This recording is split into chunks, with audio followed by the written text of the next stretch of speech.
राजस्थान का वक्त हुआ। नमस्कार, मैं रविंद्र सिंह आपके साथ बड़ी खबर से शुरुआत करेंगे। लोकसभा चुनाव की तैयारी में लगी बीजेपी की पहली लिस्ट, पहली सूची मार्च के पहले सप्ताह में आ सकती है।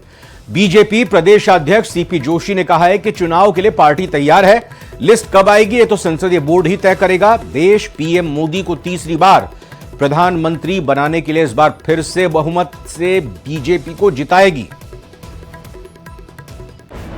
तो बीजेपी के प्रदेश अध्यक्ष सीपी जोशी के हवाले से यह बड़ी खबर निकलकर सामने आई है, जिसके बारे में यह कहा जा रहा है कि जो लोकसभा चुनाव है आगामी, उनको लेकर बीजेपी की पहली लिस्ट, पहली सूची मार्च के पहले हफ्ते में आ सकती है। बाकायदा बीजेपी प्रदेश अध्यक्ष सीपी जोशी ने इस संबंध में जानकारी दी है।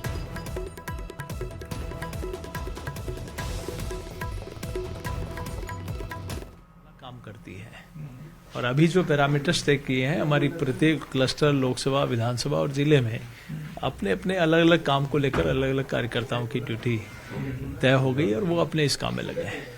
चर्चाएं हैं कि 8-10 सीटों पर पार्टी उम्मीदवार बदल सकती है, वहां पर जिताऊ नए ऊर्जावान चेहरे ढूंढे जा रहे हैं। तो कई लोग जो कई चुनाव जीत गए हैं तो उनकी जगह नए चेहरों को ला करके पार्टी मतदाताओं को साथ रखना चाहती है। इस बारे में किस तरह की खबरें हैं?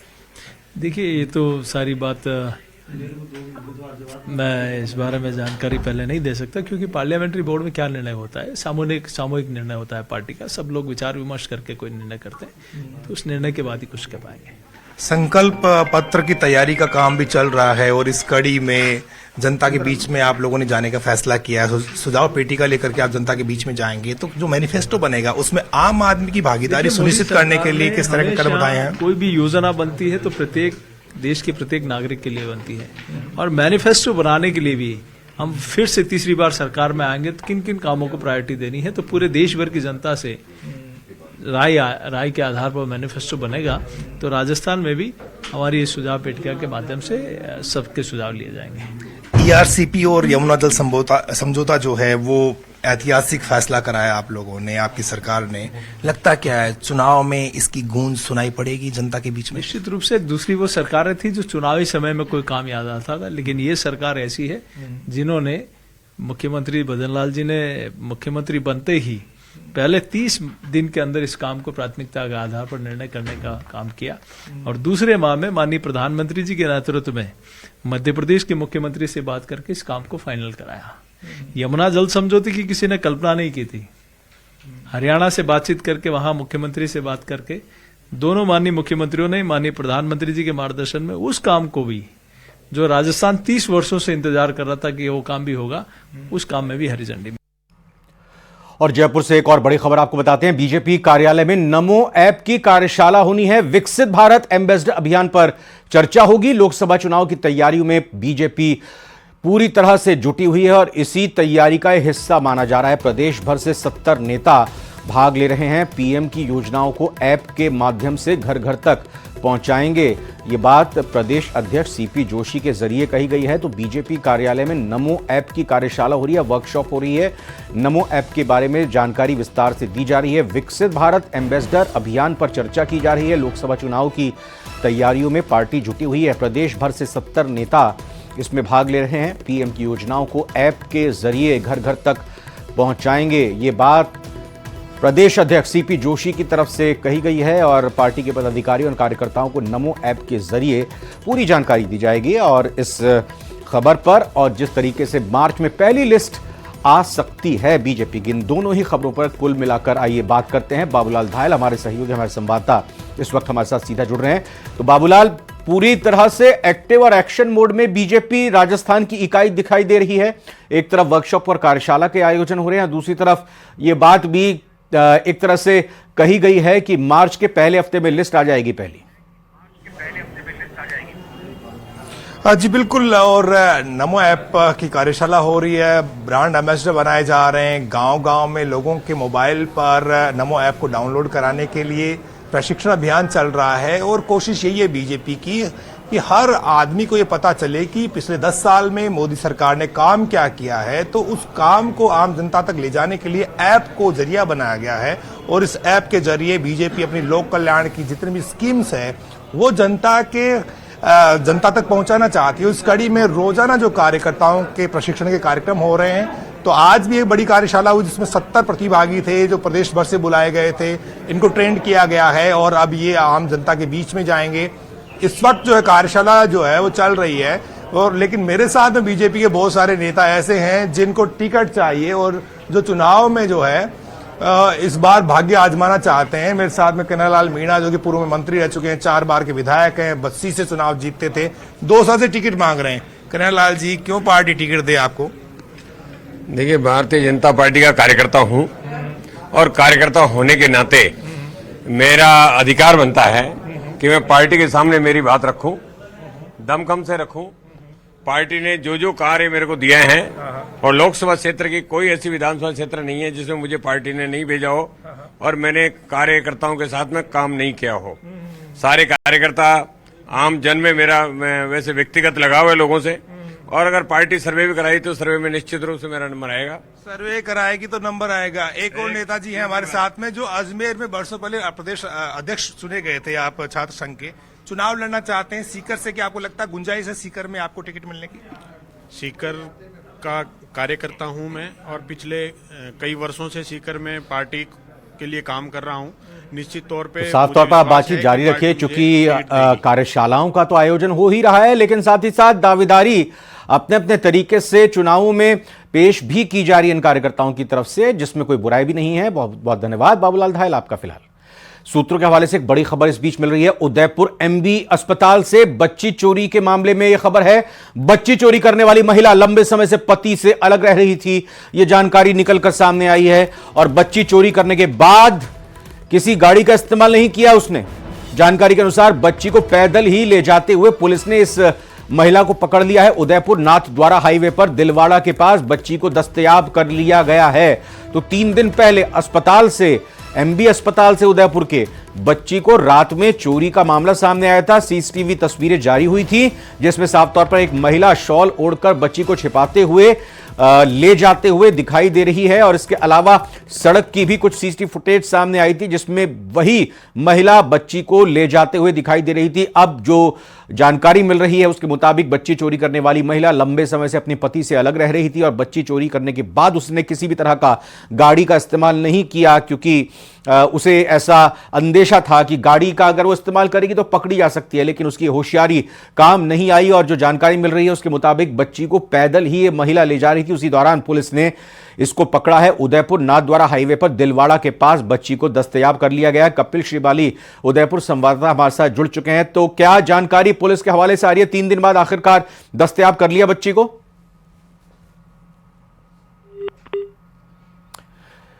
कपिल से बात करने की कोशिश करते हैं और जानकारी लेंगे, लेकिन इस वक्त की बड़ी खबर है ये अव्यांश, ये बच्ची जो कि एमबी अस्पताल में अपनी मां के साथ थी, ये परिवार आया था मध्य प्रदेश से और इस परिवार में इस बच्ची की मां इनको लेकर तीमारदारी कर रही थी। मरीज भर्ती थे अस्पताल में, वहीं लॉबी में वार्ड के बाहर वो रात में सो जाती है, बच्ची साथ में रहती है। लेकिन जब सुबह नींद खुलती, आंख खुलती है उसकी बच्ची की मां की, तो वो अपनी बच्ची को, अपनी बेटी को पास में नहीं पाती। एकदम से कोहराम सा वहां पर मच जाता है, फिर पुलिस ढूंढती है। आइए इस वक्त की अपडेट ले लेते हैं। कपिल श्रीमाली हमारे साथ जुड़ चुके हैं। तो कपिल, आखिरकार पुलिस ने दस्तयाब बच्ची को कर लिया, आरोपी महिला को भी गिरफ्तार कर लिया, पकड़ लिया? जी बिल्कुल, देखिए आरोपी महिला पुलिस की हिरासत में है, उससे इस समय पूछताछ की जा रही है और बच्ची को सकुशल आज अल सुबह अपनी मां से मिलवा दिया है। पिछले 3 दिन से उसकी मां काफी चिंतित थी बच्ची की सुरक्षा को लेकर, लेकिन आज सभी ने राहत की सांस ली है क्योंकि 13 वर्षीय मासूम अव्यांश पूरी तरह से सुरक्षित दस्तयाब कर ली गई है और अपनी मां से उसकी मुलाकात हो गई है। अभी 3 बजे Udaipur SP Yogesh Goyal press conference करेंगे, तभी पूरे मामले का खुलासा होगा। लेकिन हमारे सूत्रों से जानकारी मिल रही है कि देलवाड़ा के आसपास से इस बच्ची को पुलिस ने दस्तयाब किया है, क्योंकि जब उदयपुर हॉस्पिटल से ये बच्ची को लेकर महिला गायब हुई थी, उस दौरान पुलिस ने जब आसपास के सीसीटीवी फुटेज खंगाले तो सुखाड़िया सर्किल के समीप भी एक सीसीटीवी कैमरे में पैदल बच्ची को लेकर जाती हुई महिला नजर आई थी। इसी आधार पर नाथद्वारा हाईवे पर पुलिस ने अपनी जो तफ्तीश है उसको आगे बढ़ाया, जांच को आगे बढ़ाया और पुलिस को आखिरकार बीती रात सफलता मिल गई। बहुत बहुत धन्यवाद कपिल श्रीमाली इस बड़ी खबर को ब्रेक करने के साथ ही इस पर जानकारी देने के लिए। तो कपिल बताते हुए कि पुलिस की तरफ से बाकायदा एक प्रेस कॉन्फ्रेंस करके इस पूरे प्रकरण की, इस पूरे मामले की जानकारी दी जाएगी, नजर रहेगी इस खबर की अपडेट पर।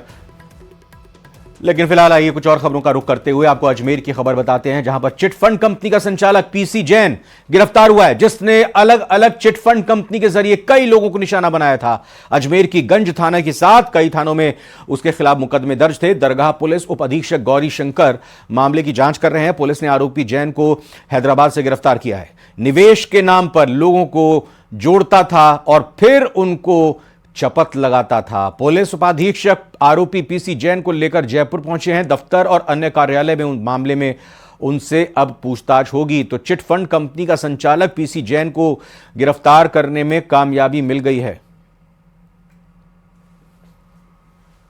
हसन जैन और रवि जैन जयपुर के निवासी हैं। इन्होंने 2004 में ट्यूलिप कंपनी बनाई थी। उसमें 3100 रुपये, 3200 रुपये, 3500 रुपये के मेंबर बनाकर 400 रुपये का सूट लेंथ के करीब देते थे। और फिर आगे जो दो लोग जोड़ोंगे, XY जो लोग उस हिसाब से जोड़ते चले जाएंगे, वैसे वैसे उनको कमीशन वगैरह ही मिलता जाएगा। इस तरह की कंपनी बनाई थी। और फिर इसको धीरे धीरे काफ़ी लोग, लाखों लोग इससे जुड़े। कुछ को पेमेंट दिया, कुछ को पेमेंट नहीं दिया। जो ऊपर इनके जो काफ़ी ऊपर लोग चले गए उस रीच में, उनको काफ़ी पैसा मिला, नीचे के लोगों का पैसा अटक गया। और ये ब्रेकिंग न्यूज दौसा से, जहां पर पुलिस ने गौवंश से भरी एक पिकअप को पकड़ा है गिरजाधरण मंदिर के पास। सदर थाना पुलिस ने कार्रवाई करते हुए एक पिकअप पकड़ी है जिसमें गौवंश भरी हुई थी और इसके साथ ही पुलिस की गाड़ी को भी टक्कर मारकर ये आरोपी भागने की फिराक में थे, लेकिन पकड़े गए हैं। पुलिस ने आरोपियों के पिकअप के शीशे तोड़े और पिकअप को मौके से छोड़कर आरोपी हालांकि फरार हो गए हैं। बड़ी खबर दौसा से। तो किस तरीके से गौवंश से भरी हुई पिकअप को ले जाया जा रहा था और पुलिस को जब शक हुआ तो पीछा किया। गिरिराज धरण मंदिर के पास सदर थाना पुलिस ने इस कार्रवाई को अंजाम देने की कामयाबी पाई है। पुलिस की गाड़ी को टक्कर मारकर ये गौवंश को ले जा रहे तस्कर भागने की कोशिश करते हैं, लेकिन पुलिस इनका पीछा नहीं छोड़ती है और फिर इन लोगों को पकड़ने की कोशिश में पुलिस इनके पीछे जाती है। हालांकि पिकअप को मौके पर छोड़कर ये आरोपी फरार हो चुके हैं। और अब जोधपुर की बड़ी खबर, जहां पर वराहा इंफ्रा ग्रुप पर इनकम टैक्स की रेड पड़ी है। जोधपुर और दिल्ली में कुल मिलाकर 11 ठिकानों पर छापेमारी कार्रवाई हुई है। दूसरे दिन भी यह कार्रवाई जारी है इनकम टैक्स की। छापेमारी में बड़ी मात्रा में कैश और दस्तावेज जब्त होने की जानकारी मिल रही है। रेड में वराहा इंफ्रा ग्रुप की भारी अनियमितताएं सामने आई हैं। फर्म द्वारा ठेकेदारी के काम में भारी वित्तीय अनियमितताएं की गई हैं। ग्रुप का सालाना टर्नओवर 800 से 900 करोड़ रुपए दिखाया गया है। बड़ी संख्या में शेल कंपनियों का भी खुलासा हुआ है और बड़े पैमाने पर टैक्स चोरी का मामला भी सामने आया है। शेल कंपनी के जरिए आर्थिक अनियमितताएं की गई हैं, ऐसी बात निकलकर सामने आ रही है। इनकम टैक्स इन्वेस्टिगेशन विंग के अधिकारी फिलहाल इस पूरे मामले की जांच कर रहे हैं।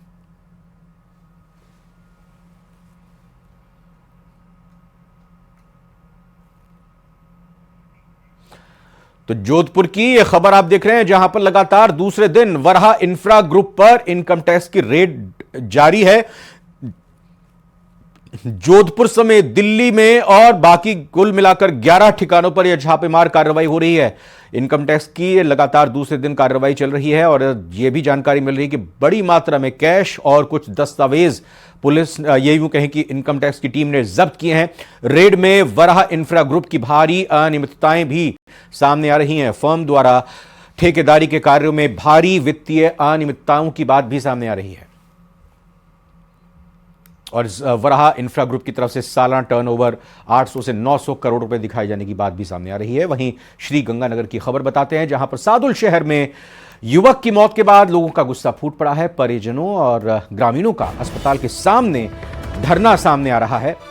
युवक के शव का पोस्टमार्टम कराने से इनकार कर दिया है। परिजनों ने नशे के कारोबारियों पर शिकंजा कसने की वो मांग कर रहे हैं। नशे की ओवरडोज से युवक की मौत हुई है। मौके पर पुलिस पहुंच चुकी है और फिलहाल स्थानीय लोगों को, परिवार वालों को, ग्रामीणों को समझाने बुझाने की कोशिश कर रही है, लेकिन अभी यही स्थिति वहां पर बनी हुई है। धरने पर बैठे हुए हैं ये लोग। श्री गंगानगर के सादुल शहर का ये मामला है, जहां पर युवक की मौत के बाद लोगों का गुस्सा फूट पड़ा है। परिवार वाले और ग्रामीणों का अस्पताल के सामने धरना शुरू है, जारी है। युवक के शव का पोस्टमार्टम कराने से उन्होंने फिलहाल इनकार कर दिया है। आपको बता दें कि नशे के कारोबारियों पर शिकंजा कसने की ये लोग मांग कर रहे हैं। कहा जा रहा है कि युवक की मौत नशे के ओवरडोज के चलते हुई है और अब इन लोगों की तरफ से मांग की जा रही है कि नशे के कारोबारियों पर शिकंजा पुलिस की तरफ से कसा जाए। मौके पर पुलिस पहुंची हुई है। अस्पताल के बाहर धरने पर बैठे परिजनों और स्थानीय लोगों को समझाने बुझाने की पुलिस की तरफ से कोशिश की जा रही है। तो श्री गंगानगर के सादुल शहर से महत्वपूर्ण खबर आपको बता रहे हैं। ये देखिए, पुलिस यहां पर लोगों को समझाने बुझाने की कोशिश करते हुए कि धरना देना उचित नहीं है, क्योंकि पुलिस उनको ये मनाने की कोशिश कर रही है कि धरना आप छोड़ दीजिए, धरने से उठ जाइए। वहीं लोगों का जो धरने पर बैठे हैं, मृतक के परिवार वाले और उनके परिचित और स्थानीय लोग, उनका ये कहना है कि पोस्टमार्टम नहीं कराएंगे, क्योंकि उनकी ये मांग है कि जल्द से जल्द नशे के कारोबारियों पर कार्रवाई होनी चाहिए। इस खबर पर अशोक शर्मा हमारे संवाददाता और जानकारी के साथ जुड़ चुके हैं। अशोक, कुछ सहमति बनती हुई दिखाई दे रही है? क्या क्या मांगे रखी गई हैं कुल मिलाकर परिजनों की तरफ से? हाँ, देखिए रविंद्र जी, आखिरकार जो पुलिस प्रशासन अधिकारियों के द्वारा समझाइश की जा रही थी, उस पर परिजनों और धरनार्थियों के द्वारा सहमति दे दी गई है। लेकिन साथ ही साथ एक बड़ा ठोस आश्वासन लिया गया है कि क्षेत्र में जो भी नशे का कालो कारोबार कर रहे हैं उन पर शिकंजा कसा जाए। धरनार्थियों का कहना था कि पिछले कुछ महीने के दौरान ही करीब 1 दर्जन युवाओं की नशे की ओवरडोज की वजह से मौत हो चुकी है। युवा पीढ़ी लगातार नशे के दलदल में फंस रही है और प्रशासन है कि आंख बंद कर बैठा हुआ है, नशे का काला कारोबार फल फूल रहा है। तो पुलिस ने भी उनको आश्वस्त दिया है कि जल्द ही इस क्षेत्र के अंदर नशे के काला कारोबार करने वालों पर शिकंजा कसा जाएगा, ताकि युवा पीढ़ी को नशे के दलदल में जाने से रोका जा सके। फिलहाल परिजनों की सहमति के बाद में फिलहाल सादुल शहर उप जिला अस्पताल में शव का पोस्टमार्टम करवाया जा रहा है। जी, आपका बहुत बहुत शुक्रिया फिलहाल जानकारी के लिए अशोक शर्मा। यह खबर अजमेर से, जहां पर छात्र ने हॉस्टल में फांसी लगा ली है। डिफेंस की यह छात्र तैयारी कर रहा था। नागौर का 18 वर्षीय दिनेश खारोल डिफेंस परीक्षाओं की तैयारी कर रहा था। पुलिस ने शव को JLN अस्पताल की मॉर्चरी में रखवा दिया है। पुलिस फिलहाल आत्महत्या के कारणों की जांच कर रही है। तो यह बड़ी खबर सामने आ रही है। एक छात्र ने हॉस्टल में फांसी लगा ली है। अजमेर की यह खबर है, अजमेर का यह मामला है। ठोस कारण तो अभी फिलहाल सामने नहीं आया है कि आखिर छात्र ने ऐसा क्यों किया, लेकिन जो जानकारी मिल रही है उसके मुताबिक ये छात्र जिसने फांसी लगाकर अपनी जीवन लीला समाप्त की है, वो डिफेंस की तैयारी कर रहा था और अजमेर में हॉस्टल में उसने फांसी लगाकर अपनी जान दे दी है। ये है रहने वाला मूल रूप से नागौर का। 18 साल इसकी उम्र, दिनेश खारोल इस छात्र का नाम बताया जा रहा है। बड़ी खबर अजमेर से, जहां गैंगस्टर विक्रम सिंह बराड़ को JLN अस्पताल लाया गया है। विक्रम बराड़ लॉरेंस गैंग का मुख्य गुर्गा है। मांगीलाल को भी अस्पताल में लाया गया है। विक्रम बराड़ पर सिद्धू मूसेवाला हत्या का भी आरोप है। सलमान खान को भी धमकी देने का इनके ऊपर आरोप है। शुगर और BP समेत बाकी बीमारियों को लेकर जांच के लिए अस्पताल लाया गया है। अदालत के निर्देश पर बोर्ड गठित कर जांच भी हो रही है। कड़ी सुरक्षा के बीच JLN अस्पताल लाया गया है। हाई सिक्योरिटी जेल अधीक्षक पारसमल जांगिर, डॉक्टर और पुलिसकर्मी इस दौरान मौजूद रहे। जांच और इलाज के बाद वापस हाई सिक्योरिटी के साथ ही जेल ले जाया जाएगा। तो अजमेर की यह बड़ी खबर आपको बता रहे हैं, जहां पर गैंगस्टर विक्रम सिंह बराड़ को JLN अस्पताल में लाया गया है। विक्रम बराड़ लॉरेंस गैंग का मुख्य गुर्गा है और मांगीलाल को भी साथ ही साथ अस्पताल लाया गया है। विक्रम बराड़ पर आपको बता दें कि सिद्धू मूसेवाला हत्या का भी आरोप है और सलमान खान को भी धमकी देने का आरोप विक्रम बराड़ पर लगा है। शुगर और इसके अलावा BP समेत बाकी बीमारियों को लेकर जांच के लिए यहां अस्पताल इन लोगों को लाया गया है। जयपुर के आमेर से खबर बताते हैं आपको, जहां पर कल देर रात नई माता मंदिर के पास दिल्ली बाईपास रोड पर एक हादसा हो गया। तेज रफ्तार कार बेकाबू होकर पलट गई, जिसमें कार में सवार युवक के शरीर पर लोहे का एंगल घुसकर आर पार हो गया। सड़क हादसे की सूचना मिलने पर पहुंची आमेर थाना पुलिस और सिविल डिफेंस की रेस्क्यू टीम को मौके पर बुलाया गया। रेस्क्यू टीम ने ग्राइंडर और कटर की सहायता से लोहे के एंगल को काटा। कार में फंसे युवक की जान बचाकर अस्पताल पहुंचाया गया है। तो ये तस्वीरें विचलित कर सकती हैं। ये हादसे के तुरंत बाद की तस्वीरें हैं जब एक युवक को बचाने की जद्दोजहद वहां पर की गई। जयपुर के आमेर इलाके की खबर है। 12 के डोल तालाब में एक युवक की गला कटी लाश मिलने के बाद सनसनी फैल गई है, जिसके बाद सूचना पर वहां पुलिस पहुंची और पुलिस ने मामले की जांच शुरू कर दी है। पुलिस के मुताबिक मौके से मिले आधार कार्ड से युवक की पहचान भैंसड़ा निवासी ओम प्रकाश बैरवा के तौर पर हुई है। मौके से पुलिस को मृतक के खून से सने कपड़े और उसके जूते बरामद हुए हैं। पुलिस की माने तो मृतक मजदूरी करता था और पिछले 1 साल से अटरू में रहता था। मामले में पुलिस ने अज्ञात लोगों के खिलाफ हत्या का केस दर्ज कर लिया है। डेड बॉडी पड़ी है डोल तालाब पे। सूचना पर उच्च अधिकारी वाला निवेदन करके मौके पे पहुंचा, जहां पर एक डेड बॉडी पड़ी हुई थी जिसका गला कटा हुआ था, खून से लथपथ थी और नीचे जो आधी बॉडी है वो नग्न अवस्था में थी और पाँव भी उसका चोट लगने से टूटा हुआ था। उसको देखा, फिर उसके आसपास देखा तो उसके जो आधार कार्ड और श्रमिक कार्ड पड़ा हुआ था, जिससे उसकी पहचान हुई। फिर परिजनों से संपर्क किया तो उसका नाम ओम प्रकाश पिता मिशन लाल बैरवा है, जो आमेर थाना सर्कल गांव का था। यही 1 साल भर से पता लगा कि यहाँ ओझा मेटल्स 12 में ही रह रहा था किराए से। खैरथल तिजारा जिले के किशनगढ़ बास में बीफ की मंडी लगने के मामले में किशनगढ़ बास पुलिस ने 9 आरोपियों को गिरफ्तार किया। पुलिस ने सभी 22 नामजद आरोपियों को गिरफ्तार किया है। कई आरोपियों पर कई मामले दर्ज हैं जो फरार चल रहे थे। किशनगढ़ बास डीएसपी सुरेश कुड़ी ने इसकी जानकारी दी है।